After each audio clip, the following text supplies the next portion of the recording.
Home loan EMI miss हो जाए तो होगा क्या? क्या बैंक घर छीन सकता है? नमस्कार, आपके साथ मैं हूं सुरभि शर्मा और आप देख रहे हैं TV9 डिजिटल। आज की ये बड़ी और बेहद जरूरी खबर है। अगर किसी महीने आपकी होम लोन की ईएमआई समय पर ना भर पाने की वजह से क्या तुरंत बैंक एक्शन ले सकता है? क्या सिबिल स्कोर तुरंत खराब हो सकता है?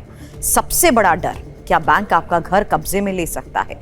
आज हम आपको बताएंगे पूरी सच्चाई, क्योंकि बैंक के नियम, आरबीआई के प्रावधान और वो जरूरी कदम जो हर होम लोन लेने वाले को पता होने चाहिए। मान लीजिए सैलरी लेट हो गई, अचानक मेडिकल खर्च आ गया या किसी जरूरी कारण से ईएमआई की तारीख निकल गई। जैसे ही ईएमआई की तय तारीख गुजरती है, बैंक का सिस्टम आपके लोन अकाउंट को ओवरड्यू दिखाने लगता है। सबसे पहले होता क्या है?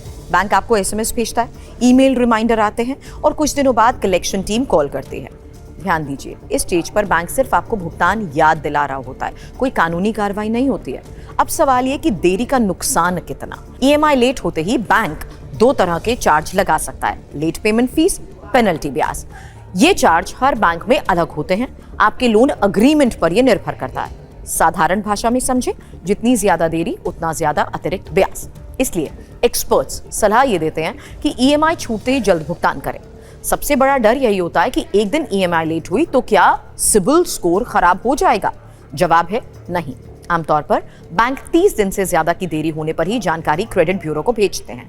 अगर आप एक महीने के अंदर ही ईएमआई जमा कर देते हैं तो स्कोर पर असर बहुत सीमित रहता है, लेकिन अगर बार बार ईएमआई लेट होने लगे तो सिबिल स्कोर तेजी से गिरता है। इसका असर क्या है?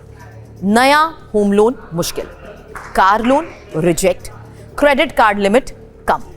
सबसे महत्वपूर्ण सवाल, क्या एक ईएमआई मिस होने पर बैंक आपका घर ले सकता है? स्पष्ट जवाब, बिल्कुल नहीं।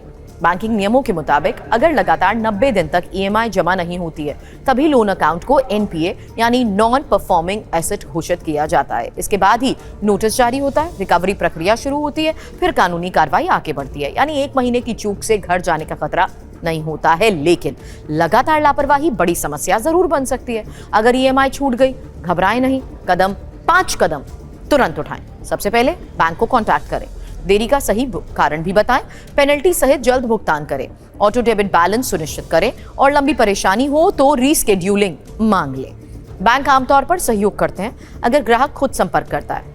अगर आर्थिक परेशानी लंबी चल रही है तो आपके पास विकल्प भी मौजूद हैं। ईएमआई रीस्ट्रक्चरिंग, लोन टेन्योर बढ़ाना, मोरेटोरियम सुविधा, टेम्पररी ईएमआई रिडक्शन। याद रखें, बैंक बातचीत से समाधान चाहते हैं, डिफॉल्ट नहीं। फाइनेंशियल एक्सपर्ट्स ये कहते हैं कि होम लोन लेने वालों को कम से कम 3 से 6 महीने की ईएमआई जितनी इमरजेंसी फंड को रखना चाहिए, ताकि अचानक संकट आने पर क्रेडिट हिस्ट्री सुरक्षित रहे। आज की यही बड़ी सीख है, एक ईएमआई मिस होना दुनिया का अंत नहीं है। 30 दिन के अंदर भुगतान सुरक्षित है, 90 दिन बाद ही बड़ा खतरा। बैंक से बातचीत सबसे बड़ा समाधान। समय पर कदम उठाने से आप अपना घर, अपना क्रेडिट स्कोर दोनों बचा सकते हैं। जानकारी आपके लिए उपयोगी रही तो वीडियो को करें लाइक और चैनल को करें सब्सक्राइब।